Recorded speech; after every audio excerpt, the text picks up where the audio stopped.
ভাবি কি আজকে এরকম আমরা কিছু খবর শুনবো না, কিন্তু প্রত্যেকদিন সকালে দেখা যায় কি এরকম আক্রমণ হচ্ছে। এটা অনেক আনফরচুনেট। আমরা 100 দিন থেকে এটা সেম জিনিস দেখছি। একটা ব্যবসায়ীকে মারা হয়েছে। ব্যবসায়ীর কি দোষ? ও তো নিজে বিজনেস করছে, কারো ক্ষতি করছে না। কিন্তু মনে হচ্ছে এখন সংখ্যা লাগু মানে অন্য ধর্মের হিন্দু, বুদ্ধিস্ট, খ্রিস্টান হওয়াটাই ওদের এখন পাপ হয়ে গেছে। সেই জন্য ওরা বারবার এরকম আঘাত খাচ্ছে। অনেক ধন্যবাদ রাধারমন বাবু।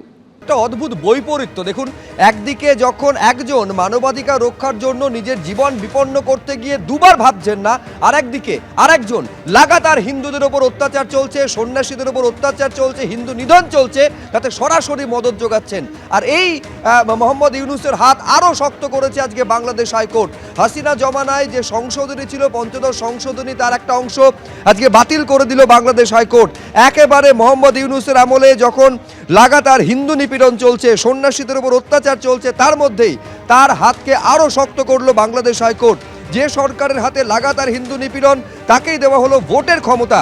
গণতন্ত্রের হত্যাকারী ইউনূস সরকারের পক্ষেই রায় দিল বাংলাদেশ হাইকোর্ট। হাসিনা জমানার সংশোধন খারিজ করে দেওয়া হলো, ফের গণভোটে শিলমোহর বাংলাদেশ হাইকোর্টের।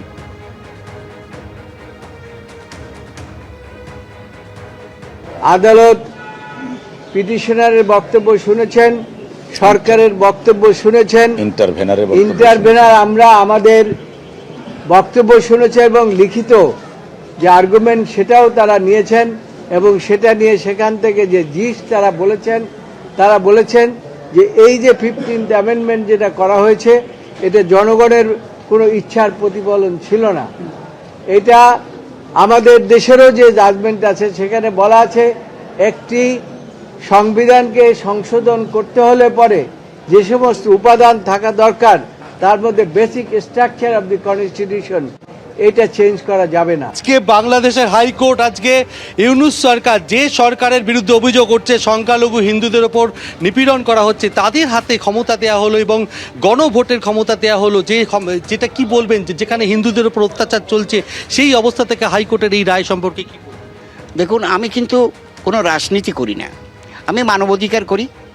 আমার কাজ হবে মানুষের অধিকারে এগিয়ে যাওয়া, তাদের অধিকার ছিনিয়ে নিয়ে আসা। এটা আইনের মাধ্যমে, আমরা বেআইনি কোনো কাজ করি না। আমাদের চিন্তা হলো মানুষকে অধিকার প্রতিষ্ঠা। হাইকোর্ট আজকে রায় দিল যেই অন্তর্বর্তী সরকার যারা এখন ইউনূস সরকার রয়েছে, এবং সেক্ষেত্রে যে গণভোটের যে রায় দেওয়া হলো, যারা হিন্দুদের ওপর নিপীড়ন করছে, এই পরিস্থিতিতে যে রায়টাকে নিয়ে কি বলবেন? আমি রায়ের কথা, জজ সাহেব রায় দিয়েছে, আমরা তো রায় দেওয়ার জন্য কিভাবে দেবে না দেবে সেটা তো বলিনি। এখন জজ সাহেব যেটা মনে করেছে ভালো, সেভাবে রায়টা দিয়েছে, এখানে তো আমার বলার কিছু নেই। আমরা মানবাধিকার কর্মীরা বলবো এটা রাইট, এটা রং, দুইটা কথা বলতে পারি।